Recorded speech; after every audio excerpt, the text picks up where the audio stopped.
Alors Edith, ça se passe même très bien. J'ai à mes côtés Raphaël qui est en plein déménagement et justement il profite de la braderie de Lille pour liquider quelques affaires. Mais pas n'importe quelles affaires, parce qu'ici on a un phonographe, c'est ça? Un phonographe, tout à fait, oui. Alors, on va demander d'abord une petite démonstration.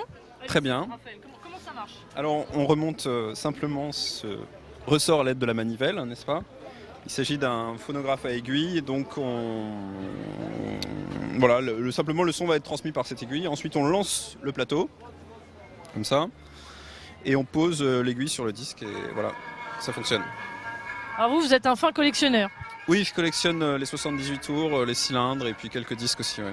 Oui, on voit ça, hein, il y a pas mal de disques. Est-ce qu'il y a une époque particulière Alors là, il y a plusieurs types de disques. Ici, on a des disques à saphir, pâté saphir, qui sont des disques 1900. Ici, plutôt des disques à aiguille. Et puis là, c'est des 33 tours les plus récents qui datent encore des années 80 et 90. Alors vous vendez les disques à combien?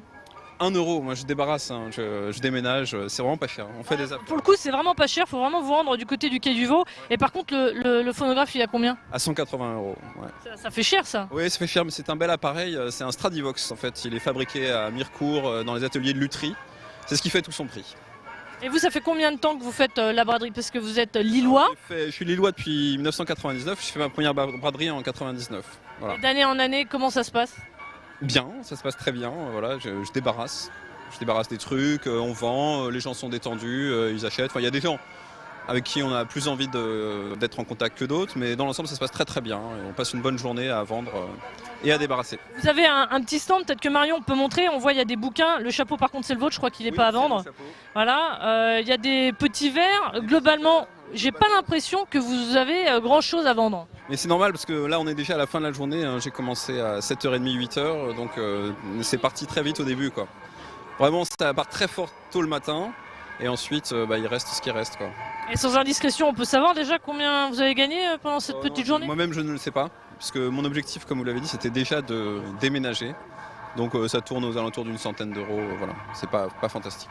Okay, merci Raphaël. Dernière petite question, est-ce que vous entendez les gens un peu crier au loin? Oui, j'entends, il paraît qu'on m'a parlé d'un manège qui s'appelle l'Oxygène, qui vraiment est du tonnerre, donc voilà. Vous allez le faire? Moi non. Non, vous n'avez pas le courage? Non, pas le courage, j'ai passé ça.